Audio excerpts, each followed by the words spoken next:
Episode 48. We're back. Another week. Nothing has changed. Nothing has changed. This is Groundhog. Have you ever wondered what Groundhog Day was like? This is it. We're living it. You ever watched that film and you thought to yourself, I wonder what it would be like to live the same day over and over again? I wonder what that would be like. Would I learn piano? You know? Would I pick up new skills, new talents? Is that, if I was forced into and obviously it would be a fictional world because there's no way in hell your real life could ever be you living the exact same fucking day over and over again. But if you were in said fictional world, what would you learn? I would probably learn piano. You know? Sit there. It's the same day over and over again, man. Tinkle the keys, learn it, impress people. You know, they're like, did you get lessons when you were young? Have you been forced by your parents, like some small Asian child, to learn the piano? You're like, no, mate, it's fucking Groundhog Day. And what have I done in my Groundhog Day? Fuck all. Have I learned piano? Have I buggery? All I've done is attack my mental health. Anyway, episode 48. Welcome back. The Scott Gibson Show. I am Scott Gibson. Who else would I be? But thank you for joining us. We are now find ourselves in a week where pubs are shutting at 10 o'clock because we know that coronavirus cannot exist past that time. We have a curfew and so does coronavirus. I mean, let's just get straight in there with the fucking good stuff, because when I saw that pubs were closing, right, like many of you, I thought, isn't this just a lot of nonsense? The fact that we have welcomed people back into, you know, the high streets, pubs, cafes, restaurants, the whole eat out to help out movement, you know, which just saw a lot of restaurants double the prices of their food before they knocked 50% off the top of it, or whatever the hell it was. But that's another subject for another day.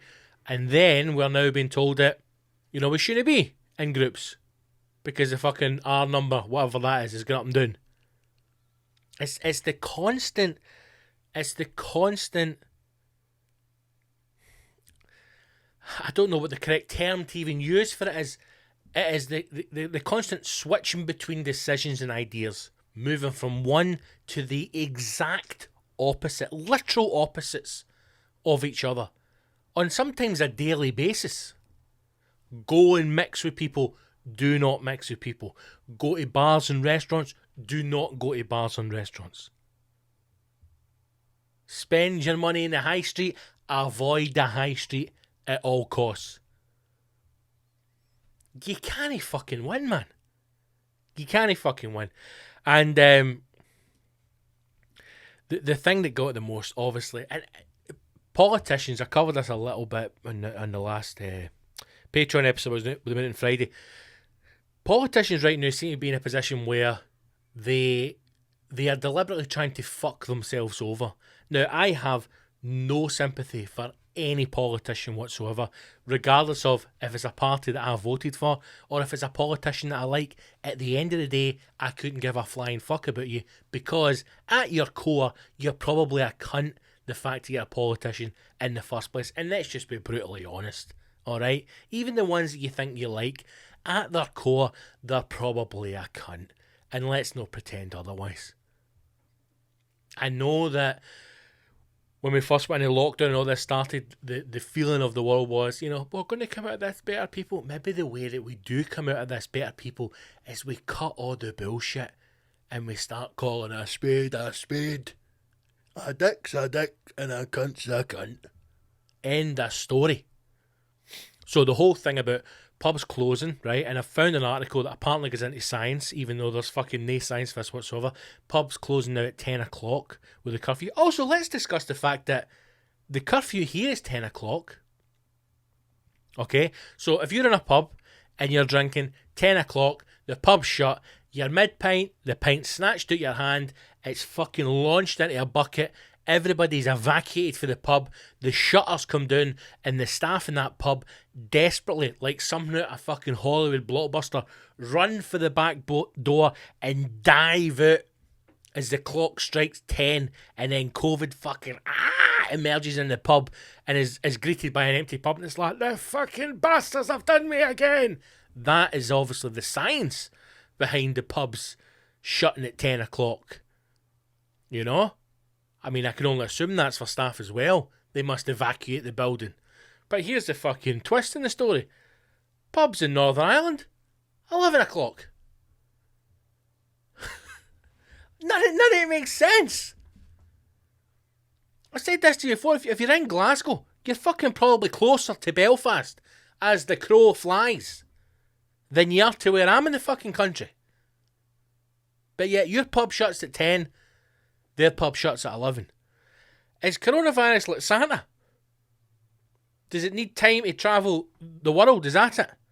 Is that the next step in battling COVID-19? The virus is actually like Santa Claus. It's a physical... We thought this was a virus that mutates, you know, or infects people and then and actually is passed person to person or through droplets, as we've all been told. And the reality of it is that COVID-19 is actually a physical thing. It's like a bad guy. You know, it's like the Hulk. A big fucking green bogey, or whatever it is. And it travels around, giving people the disease. Sitting outside pubs, waiting to the fucking clock. As soon as that goes to 10:01, you're fucked! Maybe that's the reality of it. So COVID actually needs an extra hour to get over to Belfast in Northern Ireland.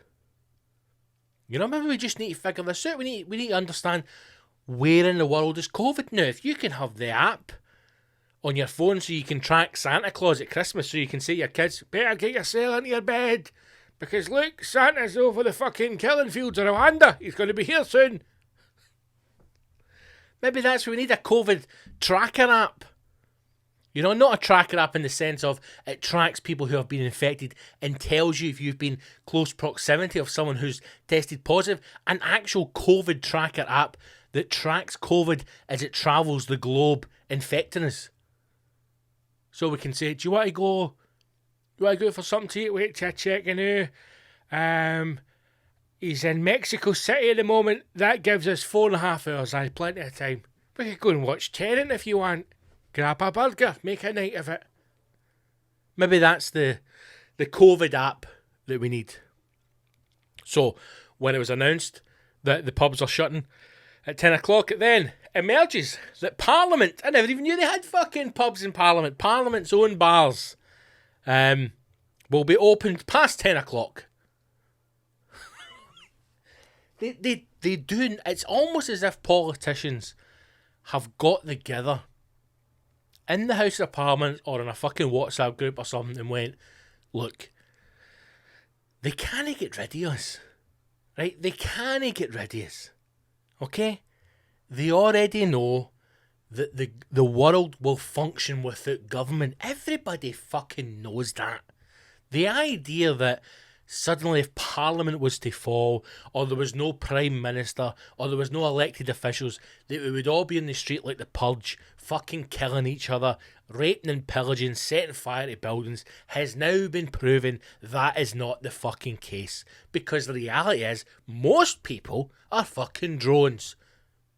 If there's no Parliament, there's no Prime Minister, there's no elected officials, you'll still get up in the fucking morning and you'll still go to work. And do you know why that is? Because you still got to pay your Wi-Fi and you've still got to pay your lecky bill, so cunts will go to their work.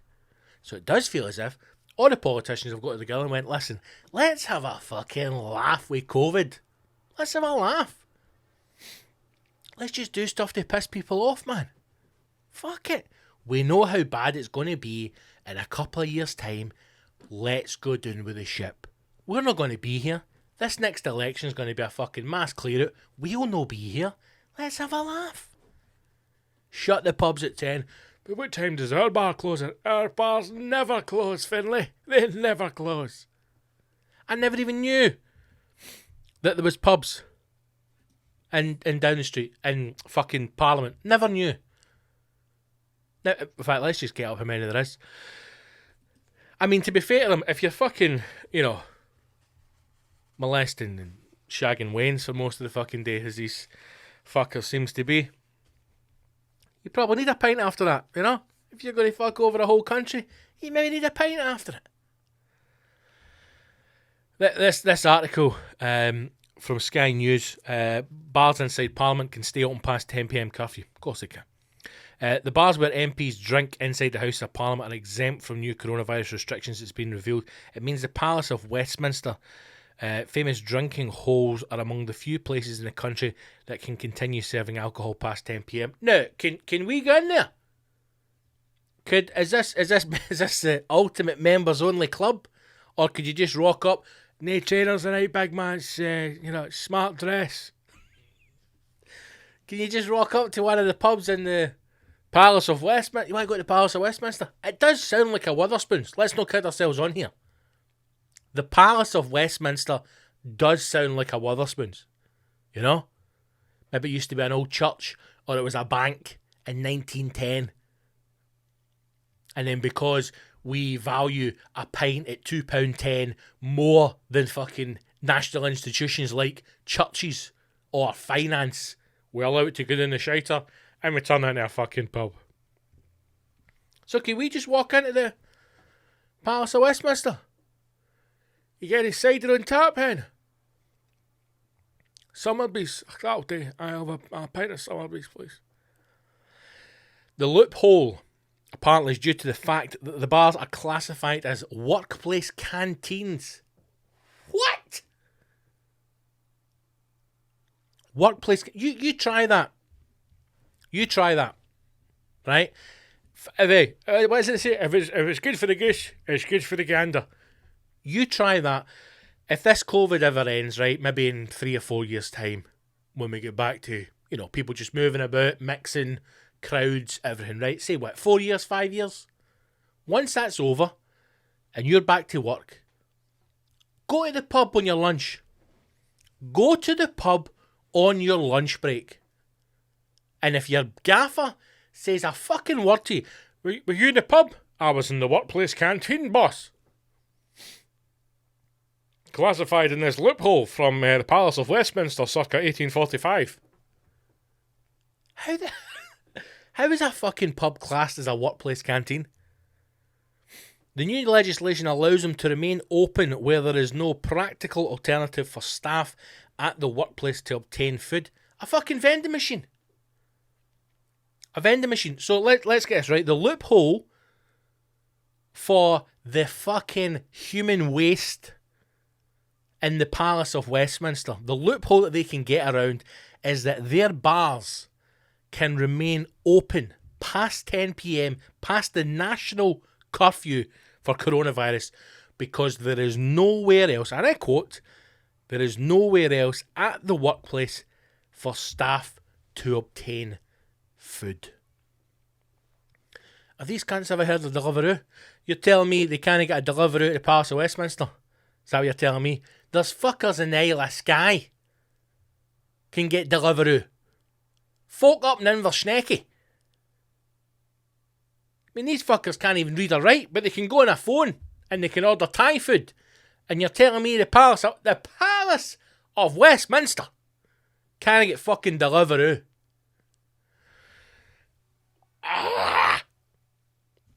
I think you'll find there's actually a loophole so we can obtain food. So you're telling me that all these fuckers that are sitting in one of the pubs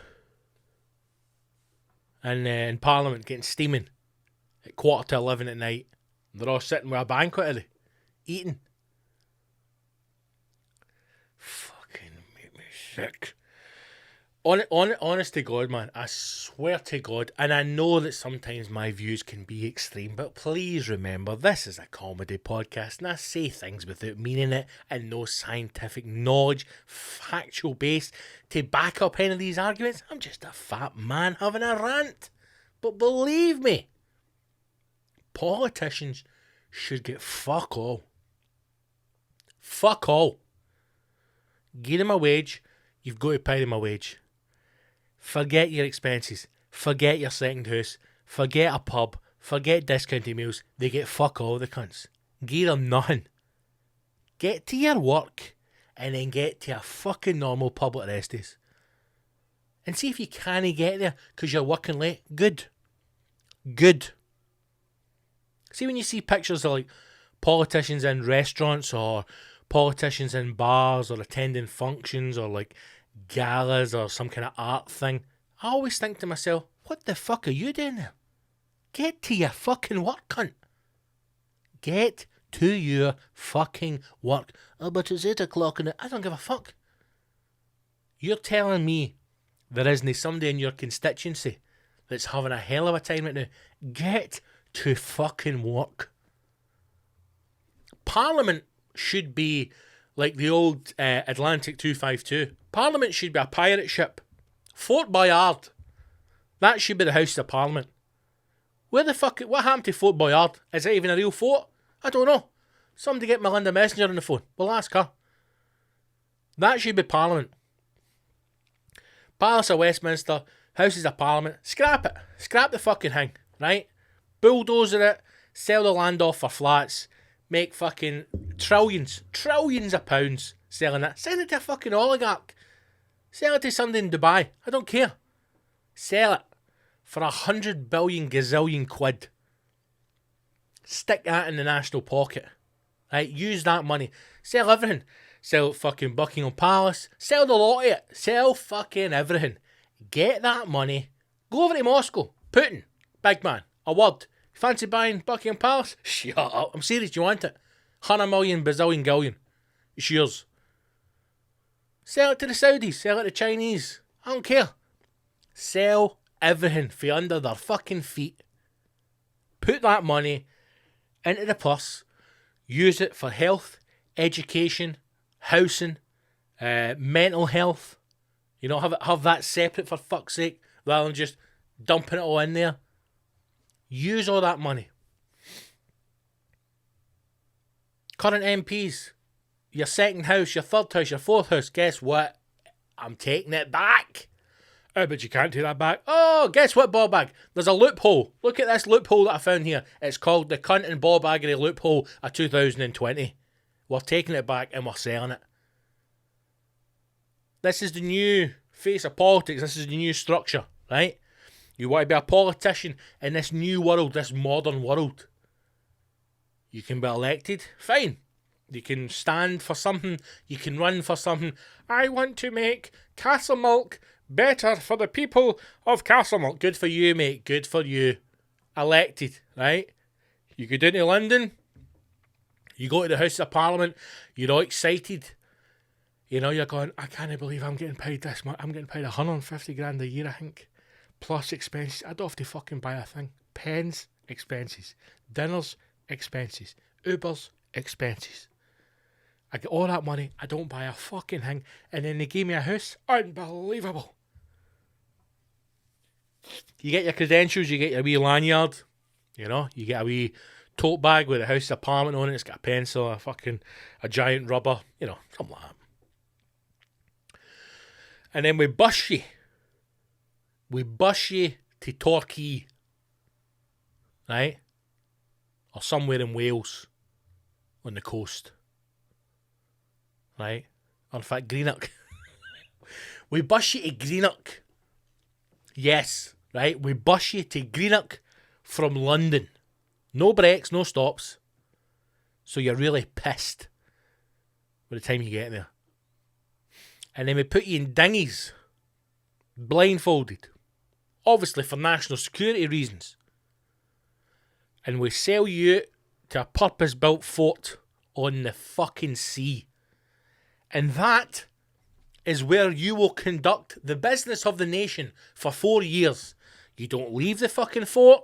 Nobody comes on the fucking fort. You don't go off the fort. None. You stay in the fucking fort for 4 years. You serve your time as an MP and then you fuck off. You don't get a severance package. You don't get a golden handshake. You can't go into some private sector. Nothing. You've got to sit in the house for a year and learn to become a civilian again. That's what should happen with MPs. They fucking make me sick. I still can't believe that they've got bars in the House of Parliament. Let's go back to the article, shall we? That got a bit ranty there. Rules including the need to take... Right, sorry. So the last bit was that the reason they got the loophole is because there is no practical alternative for staff at the workplace to obtain food according to the Times. Rules including the need to take customer details and wear face masks were not... when not sat at a table, also reportedly don't apply. Brilliant. Why not, man? Why not? You know? They can't be in a pub past 10. If you're not sitting down eating, you must wear a face mask at all times. And when you're in a venue or a restaurant or a cafe, we have to take customers' details. But surely we don't have to do that in the Palace of Westminster. Oh, bloody no. We do what the fuck we want. Stick them in a fort. A source told the Times the exemption was a massive own goal. Do you think so for Parliament, given the vast majority of pubs and restaurants across the UK are now required to shut early? Sasha Lord, the nighttime economy advisor for Greater Manchester, tweeted Parliament's own bars have been made exempt from the 10 p.m. curfew and doesn't have to take down anyone's details. I'd like to say I'm surprised, but I'm not really. Oh, fucking good for you, Sasha Lord. The curfew policy has been questioned over the weekend after some said it was making things worse, not better, because it led to drinkers spilling out onto the streets at the same time. Ministers say the nighttime shutdown is necessary because the longer people drink, the less likely they are to follow social distancing rules.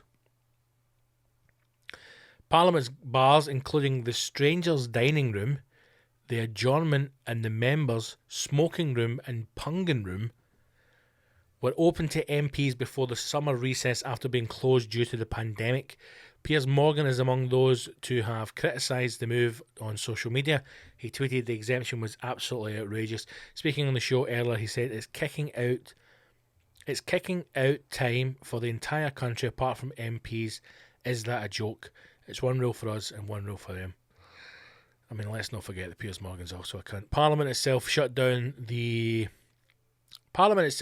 for the worst month of the crisis, with MPs voting remotely for the first time in history. I mean, it's already shown that they can vote remotely. It's already been shown that they can continue to run the country remotely. So stick the fuckers on a fort in the middle of the sea. Oh. Strangers' Bar in the Palace of Westminster, also House of Parliament, open to members and officers with up to 3 guests. Guests must be accompanied and may not buy drinks.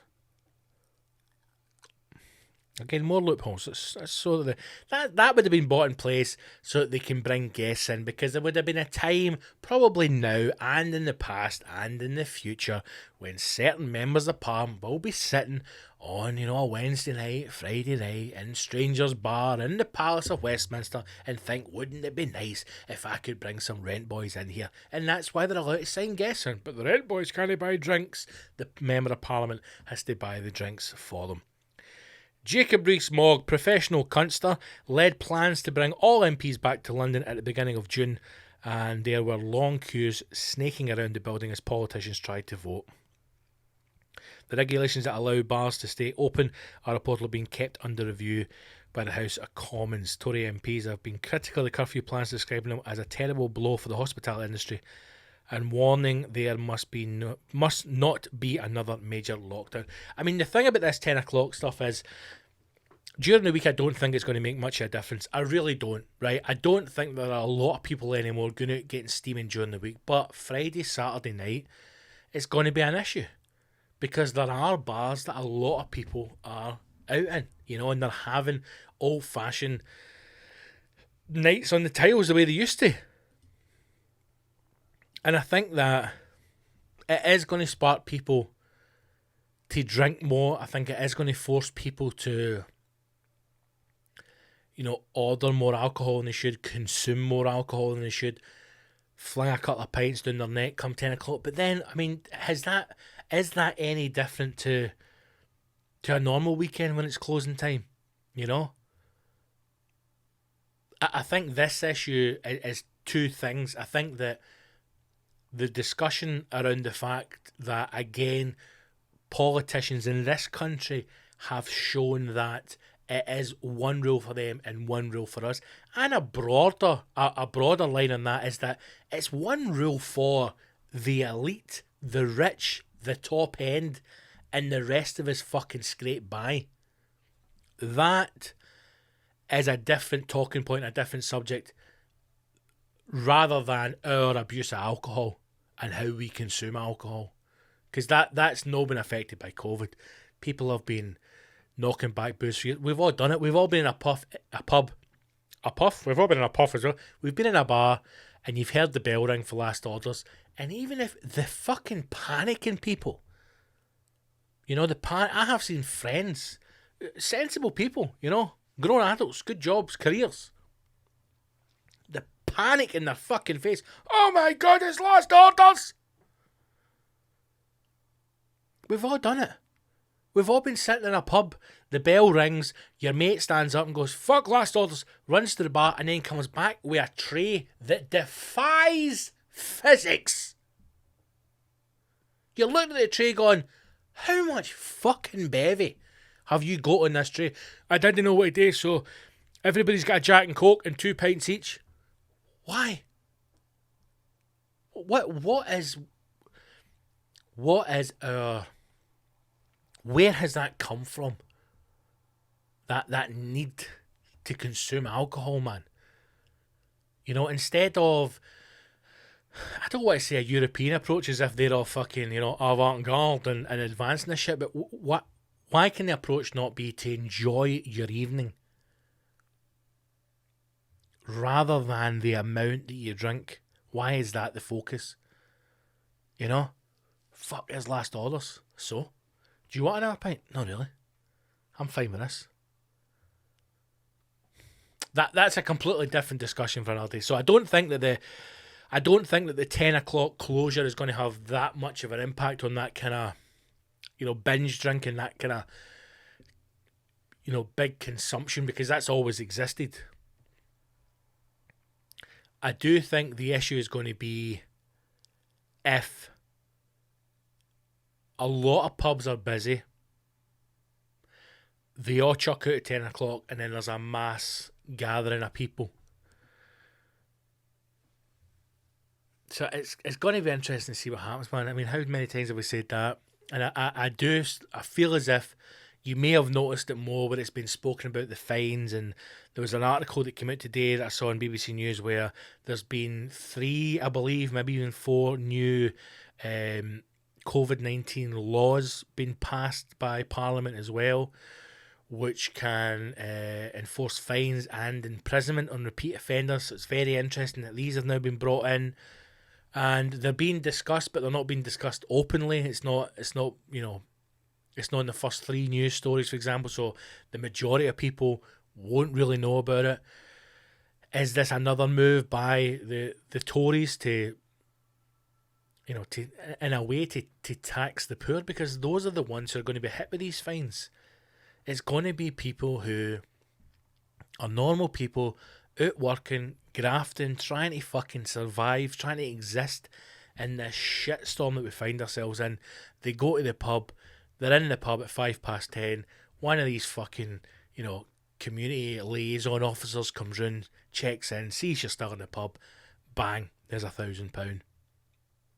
You know, fast forward 2 weeks and you're standing outside a chippy because you've been chucked to the pub at 10 and you think you can still get something to eat, and then you're standing there and they're saying you're not dispersing, and you know they've got your details before, and then bang, there's £5,000. And before you know it, you're doing a weekend or you get a 10 grand fine. Who knows what's going to happen, man? You know, it's all. I think it's all about education, and a lot of us still don't really understand how the virus is transmitted. This is the article that I was reading, right, and it's saying like it's talking about the science behind this 10 p.m. curfew, right? And what I can gather from reading this is that there's no science behind it. There's no logical reason why you shouldn't be in a pub or you shouldn't be out at 10 o'clock at night. There's no logical reason other than this is the decision they've made. But somehow they try and kind of manipulate this bullshit behind it. In the article, which is on BBC's news website, it's trying to talk about the difference between droplets and airborne transmission. And they're saying that droplet transmission through coughs and sneezes can spread droplets of saliva and mucus. Airborne transmission, tiny particles, possibly produced by talking, are suspended in the air longer and travel further. Again, that's a statement. There's no scientific finding behind that. It doesn't tell you the process of it. It just gives you, as attached with a picture of somebody coughing. What does that mean to anybody? Nothing. The World Health Organization has acknowledged that there is emerging evidence, where is it, that coronavirus can be spread by tiny particles staying in the air, and more studies are urgently needed. So, the World Health Organization is saying that there is evidence apparently emerging that the virus itself can be transmitted through tiny airborne particles, which are suspended in the air for longer and travel a further distance. And they say that these particles can be transmitted simply by talking. This is what the article says. What's that film? What's that film with a woman and you can't make a sound, and if you fucking make any noise, you're dead? Is the world just, is this being run by like a horror fan? Are the global powers that run the world all got together and went, let's just fucking see what happens if all our favourite horror films came to life? Tiny airborne particles can be transmitted through talking, and they suspend in the air for longer and they travel further. Don't make a fucking sound! Evidence from the Scientific Advisory Group, which reports to the government, has highlighted that venues serving alcohol pose a significant risk. Why? Explain that to me. Again, doesn't get into any detail. Smaller gatherings such as bars and nightclubs are higher risk as you can be in close contact with others. A report from the 11th of February warned. We're now at the end of September. Therefore, the new measures are aimed at further reducing the overall period of time that people spend in close contact with each other in pubs and restaurants. Speaking on the Andrew Marr Show this weekend, University of Edinburgh's Professor Mark Woolhouse, a member of the government's infection modelling team, says there isn't a proven scientific basis for any of this. However, he said that this also applied to the nationwide lockdown which occurred from the 23rd of March onwards. What we've seen from the evidence is that the spread of the disease does tend to happen later at night after more alcohol has been consumed. This is one way we see of driving down the reproductive rate without doing excessive economic damage. I just don't buy it. I just don't buy it. But hey, what you going to do, man? What are we going to do? Nothing we can do. So, go to the pub, have a drink, right? 10 o'clock chucking out time. Get yourself a friend who's rich, right? That would be my advice to everybody right now. Find a rich person and become their pal, all right? Rich people want stuff to spend their money. No, I don't mean somebody who, he's a spark and he's got 3 vans, right? And he's always got £500 cash in his pocket. I mean somebody who's like in hedge funds, somebody who sells arms, somebody who sells guns to rebels. Serious money. Find these people, become their friend, alright? Take them out of town, get steaming, and then at 10 o'clock, get in his helicopter, fly to Belfast, and you've probably got another 40 minutes of boozing until they get shut down. And then it's back in the chopper and just bounce about the world on a 24-hour bender. That's what I would do. I watched quite a good documentary the other day. Now, it's short. I think it's about half an hour, if that. It's in parts. I think there's 5 or 6 of them. I've not watched any more, and I don't know if I'm going to watch any more. And I'll tell you for why. It's a documentary, and I want to say it's called Playbook. I want to say that's what it's called. In fact, I'm just going to double check right now so that I can tell you exactly what it is called. The one I watched is Josè Mourinho. Now, he is on the Amazon Prime documentary just now, which is looking at the Spurs Tottenham. That's a fucking brilliant show, man. Absolutely brilliant. Josè Mourinho Netflix doc. It is called The Playbook. It's called The Playbook. If you've got Netflix, get it watched. If you've not got Netflix, what? Steal it for somebody, right? Go out with someone who's got Netflix, chuck them, and steal their Netflix. It's great. It's looking at, I think there's 6 episodes, 6 coaches from different sports across the world. A lot of it is American because it's an American company that's produced it. So the ones that are like basketball, because I don't really have any interest in the sport, I don't think I'm going to watch them. But the one with Josè Mourinho is brilliant, man. Brilliant. Now, cards on the table, full disclosure. I love Josè Mourinho. I think he's brilliant. I'm one of the only few, I think, Man United fans that actually like Mourinho. I think at the time, a lot of fans, when he was at Manchester United, are kind of that old school Ferguson, and obviously Alex Ferguson's the greatest of all time, but, you know, never sent against the club, blah, blah, blah, blah. The fact that Mourinho got United to second in that season, and then even himself said that's the greatest achievement he's ever had in his career, and people laughed at him. Look at the fucking state of Manchester United now. I think Mourinho is a great coach. I think he's a great manager. I think his problem now is that what made him the greatest at the time has slipped in that the game has changed. So in the past, it takes you through from when he was a young boy right through to where he is now and where he was at United. And the interesting one is when he's talking about his situation at Porto and how they restructured the team and how Porto was in a position where they had been losing, they hadn't won anything, and the fans just weren't accepting it anymore. So a manager was sacked, Josè Mourinho was brought in, and he went through this restructuring process. And the restructuring was bringing in players who understood the history of the club, understood what it meant to play for the club, understood what the fans wanted, blah, blah, blah, blah, and built this team of fucking warriors. But amazing players, talented players, they go on and win the Champions League. Unheard of, right? You probably say at that point, Porto winning that Champions League was probably like when Leicester won the Premiership in England. It's probably on par with that.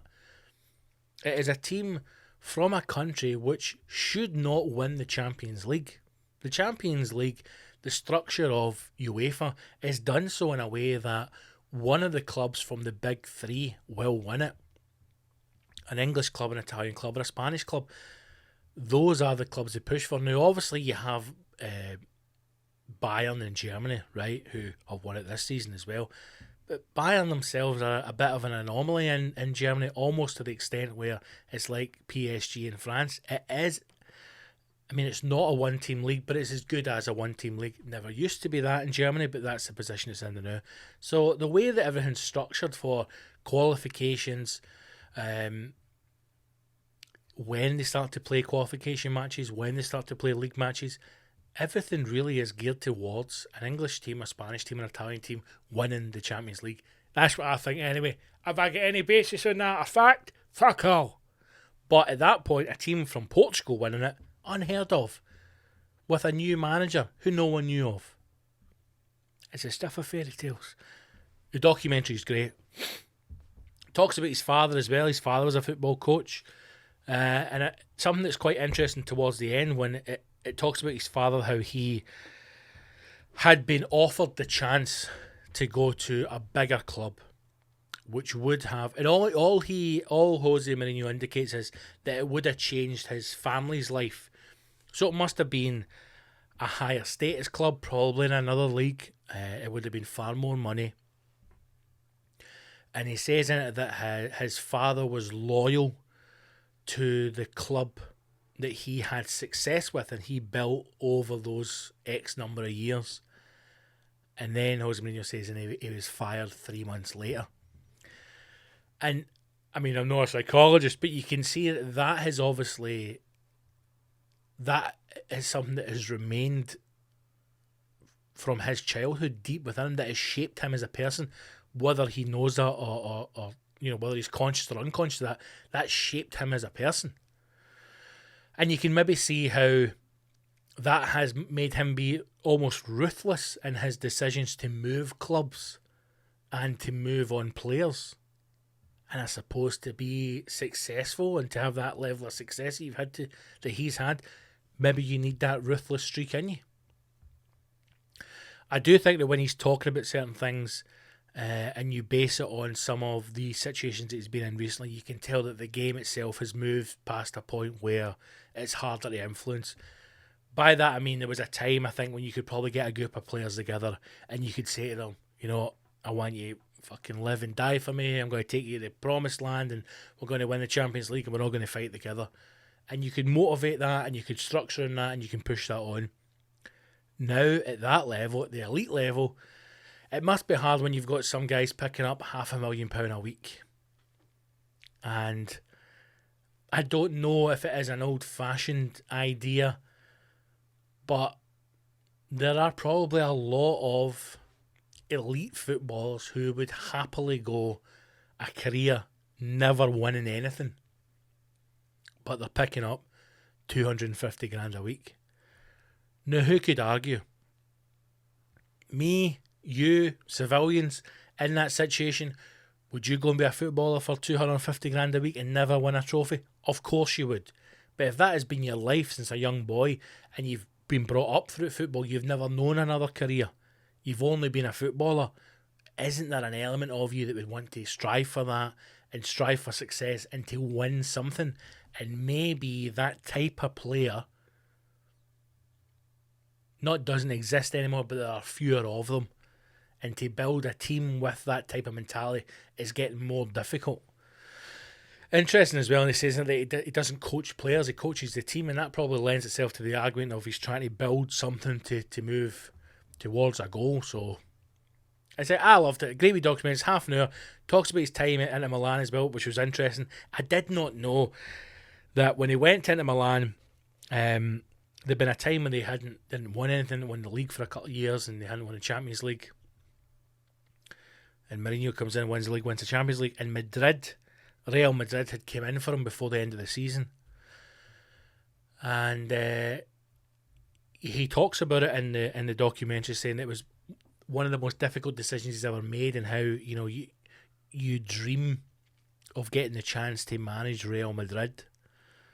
And at that time, when he first went to Madrid, that he was on, he was still on his ascendancy. I think he was still at the peak. And I never knew at the time. Inter Milan won the Champions League, and he never went back with the players. He never got on the team bus. He never went back to Milan. I don't even know if he went into the dressing room. He got in a car and he went to Madrid. And there's a scene in it where he's walking out of the ground. And I don't know if it's his agent or his manager or someone, and they've also got a minder, so the bodyguard's going to the side and gets in the front, and Mourinho gets in the back of the car, and I assume it's Mourinho's wife who's in the front, and you can see that he's distraught because she turns around and she tries to console him, and the car goes to drive off, and then the car stops, and Mourinho says, he's narrating this point, he notices that one of the Inter Milan players is standing at the side of the bus in tears, because the Milan team have obviously just been told that Mourinho's leaving, he's not coming back. And you see him get out of the car and he goes over and he consults the player, and the two of them are, crying together. Then he gets back in the car and fucks off. And again, it's something that I never even knew that happened. I never even knew that was the circumstances. And he does say in it, if he hadn't have done that, if he'd went back to Milan, he thinks he would never have left, because he felt as though he had such a connection with those group of players. It's a fascinating documentary. I enjoy things like that, where it's people who are operating at a level that none of us will not only really understand, ever get a chance to experience. And it's interesting. There is a few really stupid questions in it, only because it's an American company that's making it, and it's an American guy who's doing the interview. So Americans, as much as they pretend, they don't understand football, and they never will. And he says to him at one point, would you enjoy football as much if you weren't a winner? And you're like, what a fucking stupid question to ask somebody who has won not only trophies, but won leagues, won European Cups, the highest competition you can get with a club team, and he's won that across multiple leagues, multiple countries. What a stupid question to ask somebody. And again, it's that, I think it comes down to that thing about with the Americans, their sport seems to be a lot about money. They will almost celebrate the fact that a basketball player or an American football player gets like a contract for like $100 million. They seem to celebrate that more than a team winning, and success. It's a very odd. I think that's why they'll never understand football. I also think, conspiracy alert, that's the reason. Fuck me, that was a double burp at the same time. I also think that's the reason for some of these changes with like VAR and the handball rule, because you're seeing the amount of goals being scored in a game in the last 2 seasons has fucking dramatically gone through the roof. And I wonder how much of that is because America's still such a massive untapped market for football that they're desperately trying to push us, because that's probably the only way you can get these fuck nugget Americans to watch it, is if a game every match ends 7-6 and 13-5. That's the only way they can get on board with it. I don't know, but aside from some of the stupid questions that's asked, it's a brilliant documentary. If you don't watch any of the other ones, I've not watched them yet. I might, maybe. Watch the Josè Mourinho one.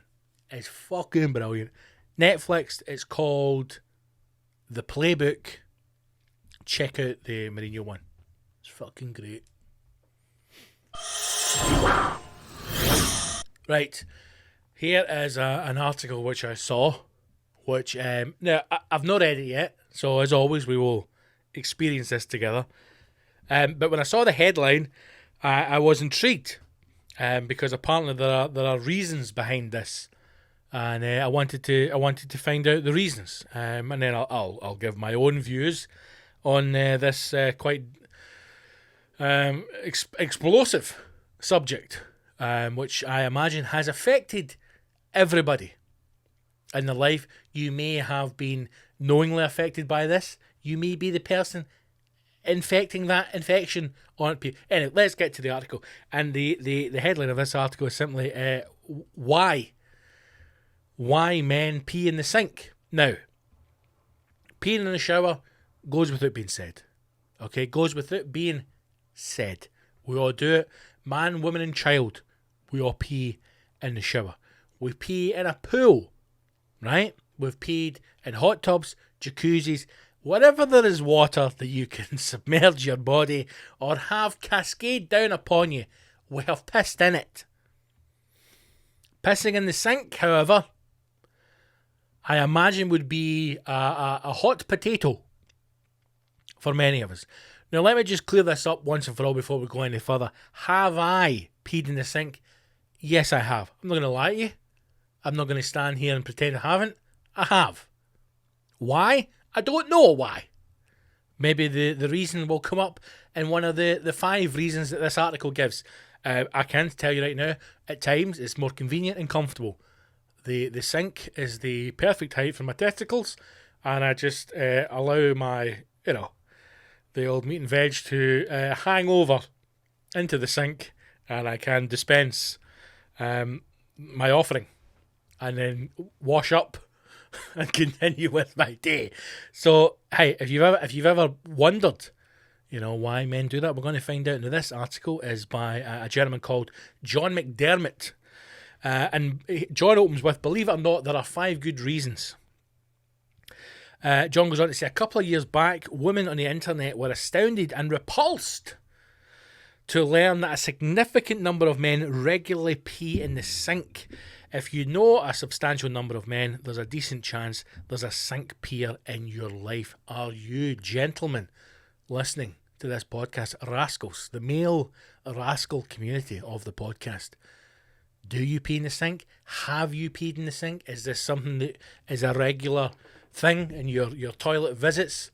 If not, maybe you'll be persuaded to become a sink peer. I'm not a full-time sink peer. I have peed in the sink in the past. Sometimes I've been caught short. Sometimes I've been, a little tipsy and can't make it to the bathroom, and I am in the kitchen.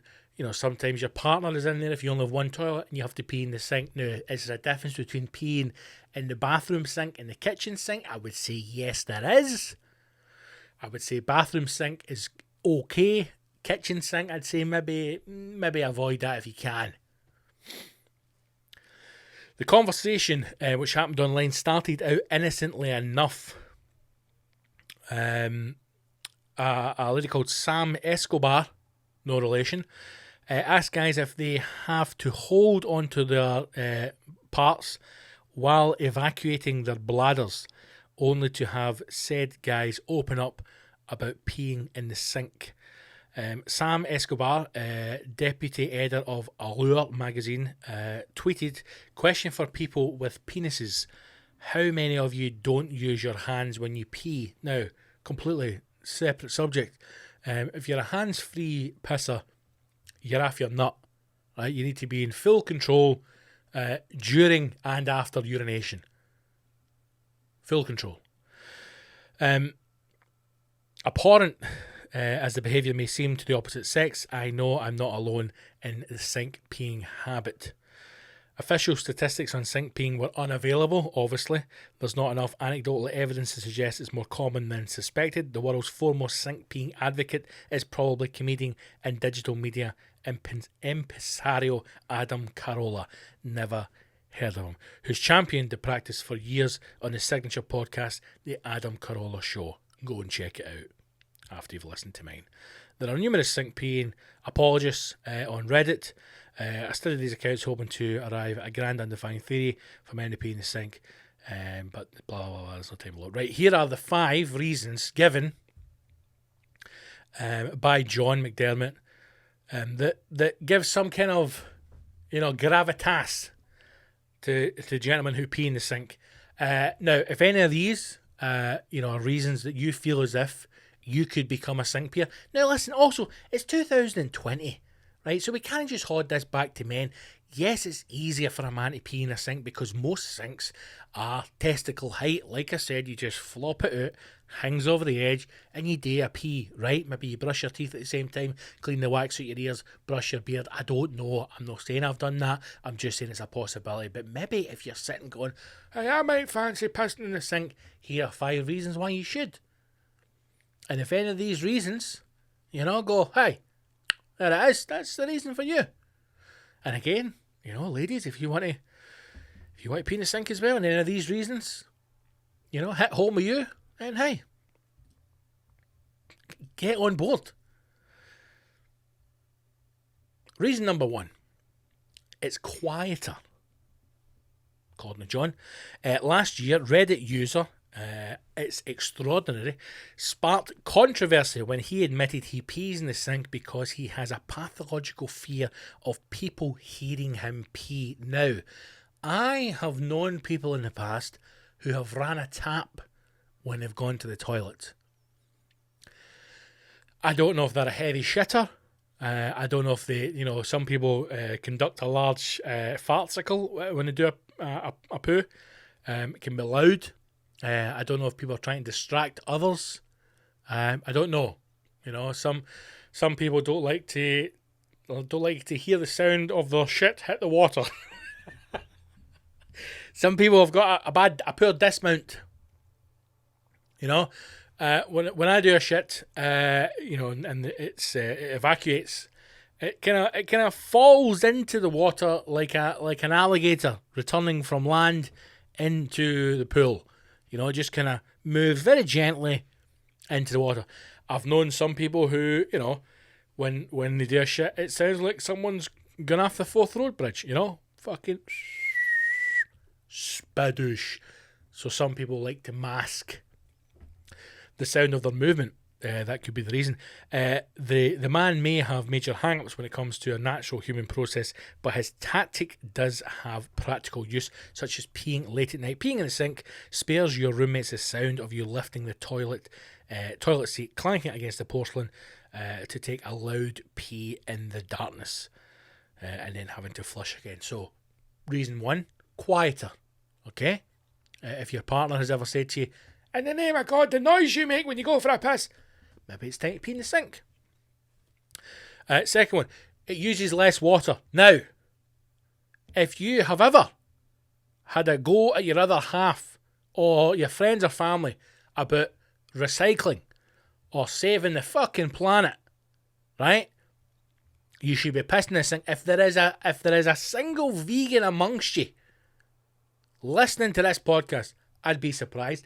But if there is a single one, if you're listening to this as a vegan and you do not, I repeat, do not piss in the sink, can you even say you're a vegan? Really? Peeing in the sink is actually the green way to go. Instead of wasting 1.6 gallons of water on a flush, you pee in the sink, then you wash your hands in the very same sink, simultaneously washing down the urine and preserving nature's most precious resource. Efficiency. A yellow-green solution, if you will. Not my words, John's words, the author of this article. But it uses less water. You're not flushing the toilet and then washing your hands. You're peeing in the sink, you're washing your hands, and you're washing the piss away.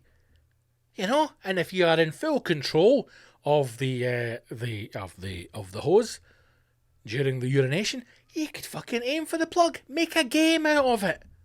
Aim for the plug. Right? Why not? Everybody, I mean, we're only 2 reasons in. Cleaner and quieter. We're saving the planet and we're making less noise. I mean, we're saving the world here. Everybody's going curfews at 10 o'clock. We should all be pissing in sinks. Third reason, we're at a party. I don't know what this means. It could get a wee bit weird. Ever been at a party and one dude's using the toilet, so you decide to just use the sink while he goes because you've been waiting forever and no one will ever know? No, this has went weird. What's happened here is I think that he's maybe got 4 reasons and his editor's asked him for 5, so he's flung in this weird one. You're at a party and somebody's using the toilet, so you piss in a sink. That's how you get flung out of a party or get a broken jaw, alright? Again, it's an American article written by Americans. They're a bit odd. I think if I was ever at a house party, or I was having a house party, and I walked in to find somebody pissing in my sink because someone else was in the toilet, I think I'd probably kick them down a flight of stairs. So maybe don't... Listen, this is all in your own home, right? Peeing in a sink, it needs to be your sink. Let's just clarify that now, John. If you're going to piss in a sink, it needs to be yours. You need to be responsible for that sink, if that's going to be your thing. Reason 4, you have an erection. Again, he's gone off on a weird tangent here. The most common defence for peeing in the sink is that it's the best way to urinate while harbouring an early morning or post-coitus erection. What the fuck is this guy talking about? Now listen, if you don't own a Wally, if you've never had to experience urination through a full erection, you won't understand the difficulty in mastering that. People think that yoga is an ancient tradition from parts of Asia. Yoga was invented by a man who had to pee with a hard-on. You will bend your body into weird shapes in order to urinate with an erection. It's a difficult thing. It's about 60 psi. You could take chewing gum off a wall with it. Some people, if they are a larger gentleman, you're unable to bend in certain ways, or you don't have enough grip in order to manoeuvre said erection. You may, for example, piss off the top of the toilet seat and deflect it in. Alright? Urinating with an erection is a completely different thing. In my opinion, not a valid reason for peeing in the sink. I think if you were going to piss in the sink with an erection, you'd have to come from above, like Tom Cruise in Mission Impossible, lower yourself down with a pulley system, and then fire the erection piss straight into the sink. Now, with that much pressure, force, and distance from the plug, you probably could rupture the porcelain. If you are in desperate need of a post-sex urination whilst erect, I would suggest standing in the garden and erupting into the field whilst singing something from The Lion King, or simply standing in the shower and allowing yourself to go crazy. The only time when a hands-free pee is acceptable, in my opinion. So, John, I'm not accepting that as a valid reason. And finally, John's just put, "Hey, it's fun," as his final reason. "I use the following excuses when trying to defend sink peeing to my colleagues. It's transgressive." I don't know what that means. "It felt like you're getting away with a victimless crime." This guy needs help. "Sometimes it just feels good to pee differently." Okay. "And maybe I have some primal urge to mark my territory." But those are just different ways of me saying the same thing. Peeing in the sink is kind of fun. I would definitely go with John's first two. Saves water and it's quiet. Definitely.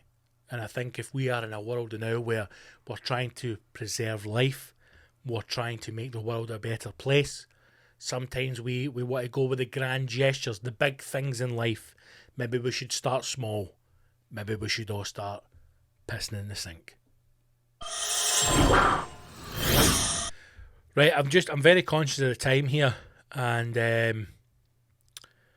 I've got a whole load of questions, right? Jacqueline Thompson on Facebook. Jacqueline, great question. I'm going to answer that. I think I'm going to save these for the Patreon episode on Friday, because we've got a load. Lee Ormiston, thanks for your question, Lee. Andrew, Stephen Wilson, and Barry, all good questions. Fraser Torrance as well.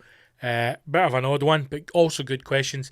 We're just not going to get time. We're over the hour already, so we'll save these for the Patreon episode, which is out this Friday, and we'll go into those in a bit more detail.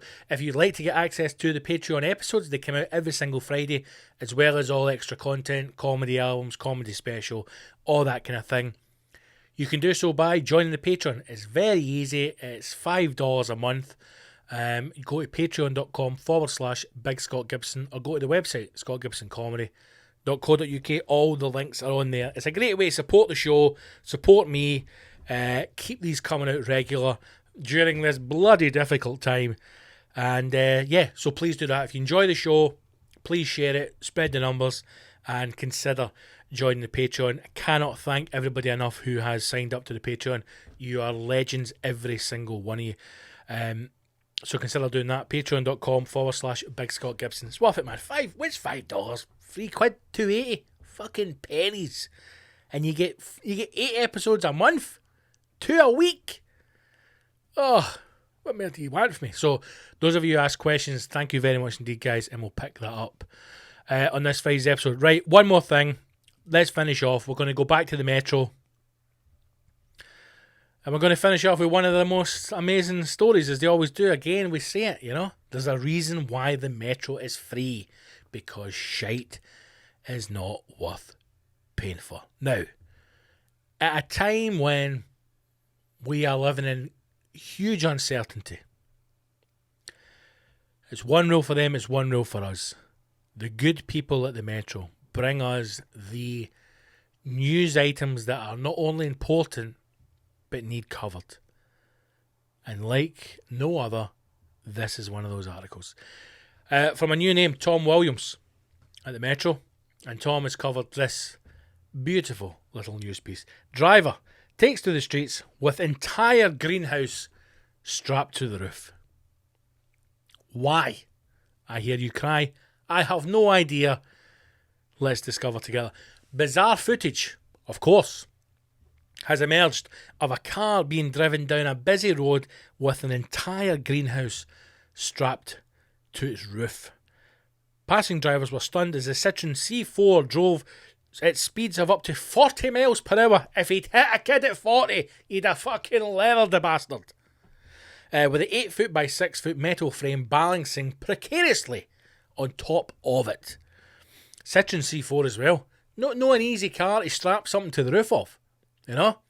Fair play to the driver. I mean, you can see in those pictures there, that one does not look safe. Does not look safe. I mean, his roof is going to be in a hell of a fucking state by the time he's finished there.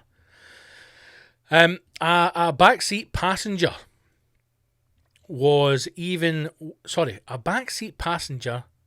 seen with their arm out the window holding onto the structure. In the name of fucking God.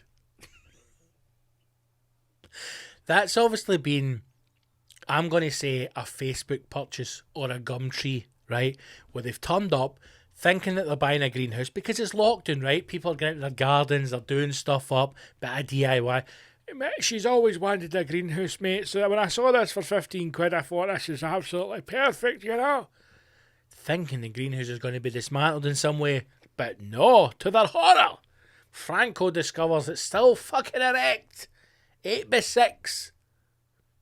And again, because he doesn't want to seem like less of a man in front of the gentleman that he's buying it from, he says to his Sandra, well, just fuck it on the roof. Don't be stupid, Franco. He'll help you. And the other Franco says to your Franco, oh, no, you'll get that in the roof, no bother. What is it you've got, mate? A Citroen C4. Oh, it'll fit. He could have said anything. He could have said a fucking Hummer, a mini Metro, a transit van. Whatever he said, the guy was going to say, it'll fucking fit on there, no bother. He strapped it to his roof with a bit of rope, and off he shots. First corner he takes, he feels if the car's going to go, he says to Sandra, put the window down and hold on to that hen. Local care manager Teresa Mulberry was a passenger in the car behind and filmed the scene in Hordle near Limrington, Hampshire.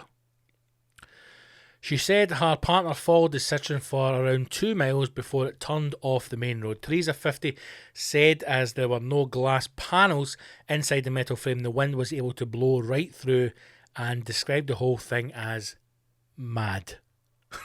A real in-depth look. How would you describe the whole ordeal? Mad. That's where we're at now. It's just a guy driving about with fucking a greenhouse strapped to his roof, you know. That was absolutely insane, son. I tell you, he never had glass panels on it so the wind could travel through the crevice, you know. But, oh, it was 2 miles we followed him for. Why, Teresa? Why? Manager of a care home, you're telling me somebody doesn't need their arse wiped or a new bottle of protein milk, and you're following a car for 2 miles with a garden shed stuck to the roof. She said, my initial reaction was, oh my God, what's going on? My husband was driving, so I started filming. She's covered her tracks there. She's covered her tracks. She's invented a fictional husband so she doesn't get to jail for filming when she's driving.